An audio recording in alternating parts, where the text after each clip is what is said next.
कामचोर बहू। कांता बहन की दो बहुएं थीं, बड़ी कल्पना और छोटी प्रिया। कल्पना का जैसा नाम वैसा ही काम। सारा दिन कल्पनाओं में रहती, ना कोई काम करती न कोई धाम। अरे कल्पना बहू, जरा अच्छी सी चटनी पीस दे, आज कुछ मजेदार खाने का मन है। पेट में जलन हो जाएगी माँ जी बुढ़ापे में, और वैसे भी मेरा काम करने का वक्त शाम का है, अब प्रिया को ही बोल दो। इतना कहकर कल्पना वहां से चली जाती है। कांता कल्पना के ऐसे रवैये से काफी परेशान रहती हैं। मैं बना देती हूँ माँ चटनी, ऐसा बोलकर प्रिया माँ को चटनी बनाकर प्लेट में खाने को देती है कि तभी वहां कल्पना आ जाती है। अरे वाह चटनी, जरा चख कर तो देखूं, बड़े दिन हो गए।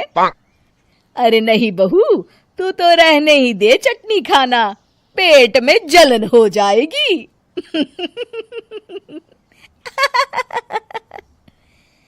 इतना कहकर कांता और प्रिया दोनों हंसने लगते हैं।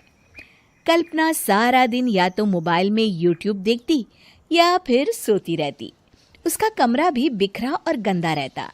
एक दिन कल्पना का पति अशोक उससे कहता है, अरे कल्पना, जानवर भी उस जगह को साफ कर लेता है जहां वो बैठता है, तुम तो इंसान हो, कैसे इतने गंदे कमरे में रह लेती हो?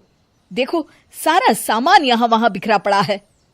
ज्यादा अपनी माँ का बोल ना बोलो। हाँ, कमरा तुम्हारा भी तो है, गंदा लग रहा है तो साफ कर लो। पता नहीं तुम्हारे साथ मैं कैसे जिंदगी बिताऊंगा। इतना कहकर अशोक वहां से चला जाता है। कल्पना बस खाना खाने कमरे से बाहर आती और फिर से कमरे में चली जाती। इससे कांता बहन काफी परेशान रहती। एक दिन प्रिया कांता से कहती है, माँ, मैं सारा दिन काम करके थक जाती हूँ, आप कल्पना दीदी से कहिए ना कि सुबह और शाम का काम बांट ले, मैं तो अब सिर्फ एक वक्त का ही काम करूँगी। हाँ। अरे तू वो भी ना करना, एक बहू तो कामचोर थी ही, दूसरी भी आ गई काम ना करने के बहाने लेकर। तभी वहां प्रिया का पति रमेश आ जाता है।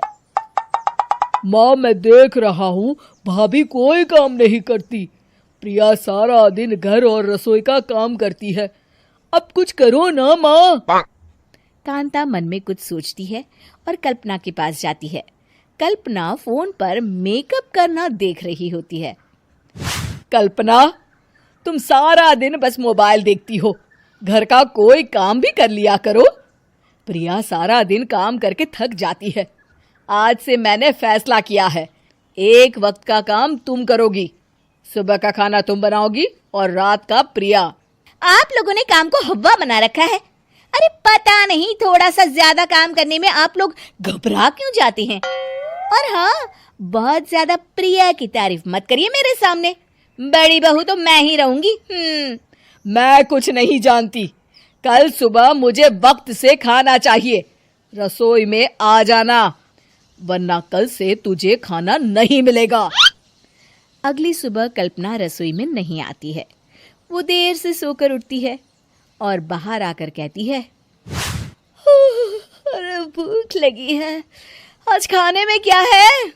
इतनी देर हो गई, आज किसी ने मुझे उठाया भी नहीं, पता नहीं कहाँ है सब। कल्पना को घर में कोई नहीं दिखता। वो रसोई की तरफ जाती है जहां बड़ा सा ताला लगा होता है। अरे रसोई में ताला! ओ, मैं तो भूल ही गई थी। माँ ने आज से सुबह का खाना मुझे बनाने को कहा था। हे भगवान, इतने लोगों का खाना बनाना क्या आसान है? तभी घर के सारे सदस्य बाहर से वापस आते हैं। वाह माँ जी, मजा आ गया छोले भटूरे खाकर।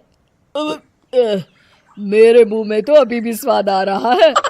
अरे कल्पना, तेरे भरोसे रहते तो हम तो भूखे ही रह जाते। कल्पना को बहुत गुस्सा आ जाता है। अब बहुत हो गया, आज से मैं अपनी रसोई अलग कर रही हूँ, मैं अपना खाना खुद बना लिया करूंगी। कल्पना अपनी रसोई अलग कर लेती है, पर आए दिन उसका देर से उठना और काम न करने की आदत से वो भूखी ही रह जाती थी। उसी के सामने घर के लोग अच्छे अच्छे पकवान खाते और कामचोर कल्पना को जैसे तैसे ही खाना बनाकर खाना पड़ता।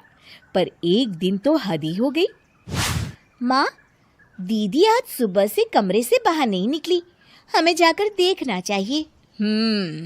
सो रही होगी कामचोर कहीं की। पर तुम कहती हो तो चलो देख लेते हैं उसे। कल्पना कमरे में पेट पकड़कर बैठी होती है। हाय मेरा दर्द, पेट दर्द के मारे मर रही हूँ मैं।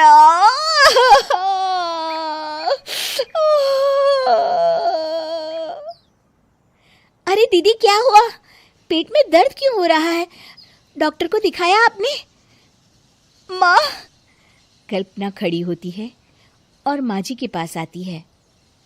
मुझे माफ कर दीजिए, अब से मैं सारे काम में मदद करूंगी, कभी आलस और काम चोरी नहीं करूंगी। हाँ, वो तो ठीक है, लेकिन अचानक क्या हो गया जो तू काम करने को तैयार हो गई? कामचोर कल्पना। माँ, लगातार बासी और उल्टा पुल्टा खाना खाने के कारण मेरे पेट में इन्फेक्शन हो गया है। काम न करना पड़े इसलिए मैं 2 दिन का खाना एक दिन ही बना लेती थी। बासी और खराब खाना खाने के कारण लेने के देने पड़ गए। पेट में दर्द हो रहा है। चलो अच्छा हुआ, देर आए दुरुस्त आए।